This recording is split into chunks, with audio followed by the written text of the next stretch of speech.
Buccaneers versus Panthers, divisional foes. We all know what it's like in the division, almost every division. You know, sometimes you'll see a team that's got 0 wins and come away with their first win of the season against a divisional opponent. When you play each other so often, you kind of develop a good book on all the tendencies. You get a good intuition, and it seems like for the most part, you see really close games. On top of the fact that the Buccaneers have had such an up and down middle of the season and kind of trying to limp their way into the postseason. And then we got the Panthers trying to play a little bit spoiler, trying to steal a position here, maybe even sneak into the playoffs as the divisional winner there. So there's a lot of implications. I think this is definitely a coin flip. I think it's going to be a lot closer. I don't think you can pick an upset either or here, but we're going to have to pick a winner nonetheless. But the Buccaneers, their defense is a wily defense, okay?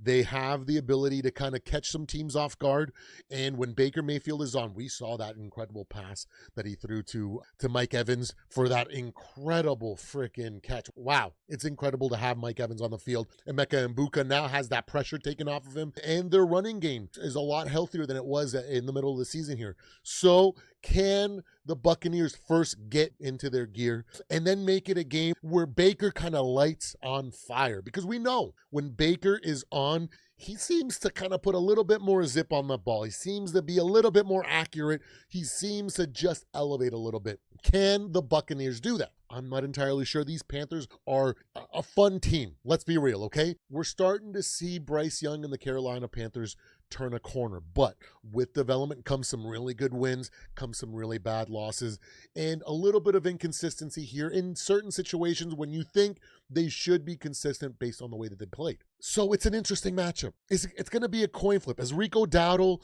and Bryce Young going to be lights out, playing some of their best football? Is that defense going to give them more than enough to kind of keep Baker in check? I am not sure whatsoever here. I would love to pick the Panthers here, but my heart always lies with Baker because he's one of my favorite quarterbacks. From that moment that he grabbed his junk at that Oklahoma Bowl game and was talking trash at the end of that game, that's the moment that I was like, I'm sold on this kid. I don't care. I know he's going to develop into a guy that's going to be a really good starting quarterback, and that's what he is right now. I'm going to go back and jump on the bandwagon a little bit here and give Baker Mayfield and the Bucs the nod on that metaphorical coin flip. I think he puts on the cape and he actually completes it this week.